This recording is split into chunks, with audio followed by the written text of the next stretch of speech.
Proses pembelajaran daring kelas 4 SD swasta HKBP Batu 4 wali kelas Evi Juliana Mane. 5, 4, 3, 2, 1, 0.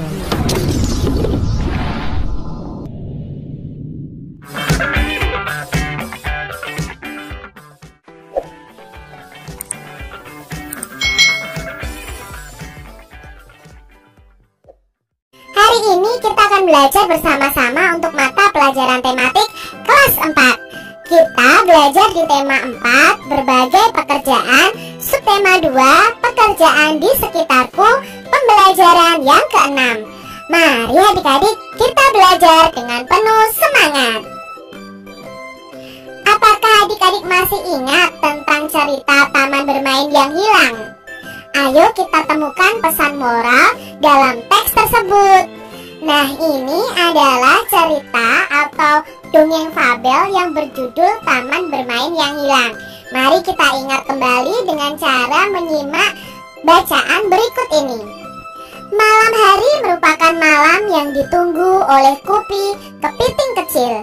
Ia menikmati saat-saat berjalan perlahan di gundukan pasir bersama ayahnya. Mereka menanti datangnya air pasang yang akan membawa mereka ke dunia yang berbeda. Ya, Kupi selalu menanti saat-saat mereka terempas oleh air pasang, lalu tiba di hutan bakau. Nanti di sana ia pasti akan bertemu dengan teman-teman kecilnya yang lain. Upi si udang kecil, Kuro si kura-kura, dan teman-teman yang lebih besar seperti bangau cilik dan Momo si monyet. Di antara akar bakau mereka bisa bermain kejar-kejaran, peta umpet, atau tidur di sela akar yang melintang. Seru sekali saat-saat itu. Ada kalanya mereka berpisah, terbawa oleh pasang surut, kembali ke laut bebas. Namun suatu hari mereka bertemu lagi dan bermain bersama lagi. Suasana di hutan bakau tentu berbeda dengan suasana di laut lepas. Airnya pun berbeda. Tidak asin seperti air laut, tetapi tidak juga tawar. Kupi tidak tahu apa namanya. Berbeda, tetapi Kupi dan teman-temannya tetap bisa bermain dengan nyaman.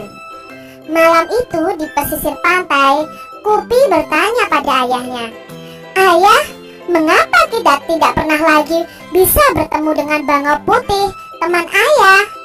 Aku juga sudah rindu bertemu dengan sahabat-sahabat kecilku. Aku sudah lama sekali tidak bertemu dengan Upi, Kuro, bangau cilik, dan Momo. Mengapa mereka susah sekali kita bertemu dengan mereka ya?" Itu kata si Kupi adik-adik. Sambil berjalan perlahan di gundukan pasir, ayah Kupi menjelaskan perlahan. "Kupi sayang, sekali hutan bakau tempatmu bermain sudah rusak. Ayah dengar dari paman nelayan, manusia di pesisir pantai sana ingin membuat bangunan-bangunan yang tinggi menjulang. Mereka butuh lahan yang luas. Mereka menebang habis hutan bakau. Mereka membangun gedung tinggi menjulang ke langit di atas taman bermainmu itu." Ayah menjelaskan perlahan. Sesungguhnya ia tidak ingin Kupi sedih, tetapi bagaimana lagi? Ayah tidak ingin Kupi terus menanti tanpa kepastian. Kupi pun tertunduk sedih. Pupus sudah harapannya bertemu lagi dengan sahabat-sahabat kecilnya. "Mengapa manusia begitu jahat, ayah? Mengapa manusia tidak memikirkan kita, makhluk kecil di pesisir pantai? Mengapa manusia hanya memikirkan dirinya sendiri?" Kupi meratap pelan namun penuh amarah. Ayah ingin menenangkan hati Kupi. Ia menambahkan, "Sebenarnya ketika hutan bakau tempatmu bermain ditebang, manusia pun menerima akibat buruknya Kupi. Air laut akan semakin mudah mencapai daratan. Tidak ada lagi pohon bakau yang menahan. Lama-kelamaan, air tanah di sekitar pantai akan menjadi air asin. Manusia kan tidak bisa minum air asin, Kupi. Ayah berusaha menjelaskan panjang lebar. Ayah kemudian menambahkan, dengan rusaknya pantai akibat penebangan bakau, kegiatan manusia pun menjadi terganggu. Sekarang wisatawan yang berkunjung ke pantai ini semakin berkurang. Para pedagang yang dulu berjualan di sekitar sini tidak ada lagi. Pemandu wisata yang biasa menjelaskan tentang keindahan pantai dan hijaunya bakau pun sudah jarang terlihat. Nelayan yang biasa menjual hasil tangkapan mereka pun tinggal sedikit. Itu jelas ayah, adik-adik. Kupi tidak terhibur oleh penjelasan ayah. Pikirnya biarkan saja manusia menerima akibat dari perbuatannya sendiri. Manusia memang sering tidak bijak. Kupi hanya ingin berdoa semoga suatu saat nanti hutan bakau akan kembali. Semoga suatu saat nanti ada lagi taman tempatnya untuk bermain. Semoga suatu saat nanti ia masih bisa bertemu dengan sahabat-sahabat kecilnya. Kupi hanya bisa berdoa semoga kelak manusia bisa bertindak lebih bijaksana. Semoga. Nah, ini tadi cerita tentang taman yang hilang. Ya, betapa Kupi di sini sangat sedih karena kehilangan tempat bermainnya dan tidak bisa bertemu dengan teman-temannya karena hutan bakaunya ditebangi oleh manusia, adik-adik, dijadikan bangunan. Padahal pohon bakau itu ya di pesisir pantai itu sangat berguna sekali, adik-adik, karena dengan pohon bakau ini kita bisa memisahkan antara air laut yang asin dengan air tanah untuk yang kita konsumsi, adik-adik. Jadi bakau ini sangat bermanfaat.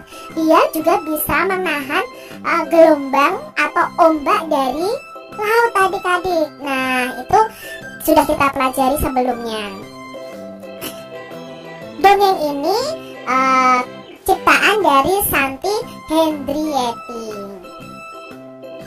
Nah, pesan moral apa ya dari cerita tadi? Nah, pesan moralnya, manusia tidak boleh merusak sumber daya alam. Akibat rusaknya sumber daya alam, manusia akan merasakan akibatnya. Misalnya hutan bakau yang rusak bisa mengakibatkan beberapa hewan yang tinggal di hutan bakau itu mengalami kepunahan. Selain itu, rusaknya hutan bakau juga mengakibatkan ombak, ya ini adik-adik ya, bukan ombak ya. Tulisannya Kak Citra salah nih. Ombak langsung menerjang daratan. Rusaknya pantai mengakibatkan wisatawan tidak mau berkunjung ke pantai lagi. Jadi mari kita sebagai manusia tidak merusak sumber daya alam yang ada. Nah, dalam dongeng tadi atau cerita tadi ada sikap yang baik dan ada sikap yang tidak baik. Sikap yang baiknya apa? Oh, Kupi itu sangat menyayangi teman-temannya. Kupi juga sangat menyayangkan hutan bakau yang dirusak oleh manusia. Nah, sikap tidak baiknya apa dalam cerita tadi? Sikap tidak baiknya ya manusia merusak lingkungan hutan bakau tempat hewan tinggal. Manusia membuat bangunan-bangunan di pesisir pantai yang membutuhkan lahan yang luas. Akhirnya merusak sumber daya alam yang ada. Itu sikap yang tidak baik. Apakah adik-adik sering menemukan sikap yang baik dan sikap yang tidak baik di sekitarmu? Coba adik-adik bisa tuliskan, buat diagram seperti ini tentang sikap yang baik dan yang tidak baik. Nah, di sini contoh sikap yang baik ya. Lalu bukan contoh itu berarti sikap yang tidak baik. Lalu ciri-cirinya apa, kesimpulannya apa. Nah, sekarang kita akan kembali berlatih silat.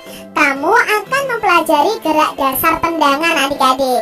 Nah, adik-adik, kita akan mempelajari gerak tendangan pada pencak silat, adik-adik. Nah, gerakan tendangan yang pertama adalah tendangan lurus. Nah, tendangan lurus ini menggunakan ujung kaki dengan tungkai lurus. Nah, tendangan ini mengarah ke depan pada sasaran dengan meluruskan tungkai sampai ujung kaki. Bagian kaki yang kena saat menendang adalah pangkal bagian dalam jari-jari kaki.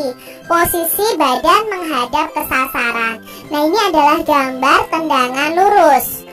Lalu tendangan yang kedua, gambarnya seperti ini namanya adalah tendangan tusuk. Hampir sama dengan tendangan lurus, yakni mengarah ke depan, namun perkenaannya adalah ujung jari-jari kaki. Ini tendangan tusuk. Lalu tendangan yang ketiga adalah tendangan jejak. Nah, ini adik-adik ya, tendangan jejak. Ini posisi awalnya, lalu ini posisi ketika menjejak, begitu ya. Disebut juga dorongan telapak kaki. Tendangan ini mengarah ke depan yang sifatnya mendorong ke sasaran dada, dengan perkenaannya itu adalah telapak kaki penuh adik-adik. Ini tendangan jejak. Lalu tendangan berikutnya adalah tendangan T. Nah, ini adik-adik ya. Tendangan T ini hampir sama dengan tendangan lurus, yakni menggunakan sebelah kaki dan tungkai. Lintasannya lurus ke depan dan perkenaannya pada tumit, telapak kaki dan sisi luar telapak kaki. Tendangan ini biasanya digunakan untuk serangan samping dengan sasaran seluruh bagian tubuh. Itu tadi macam-macam tendangan dari pencaksilat. Kalian bisa cari video ya, cari video di YouTube tentang tendangan dalam pencaksilat. Demikian tadi adik-adik pembahasan kita di tema 4 subtema 2 pembelajaran yang ke-6.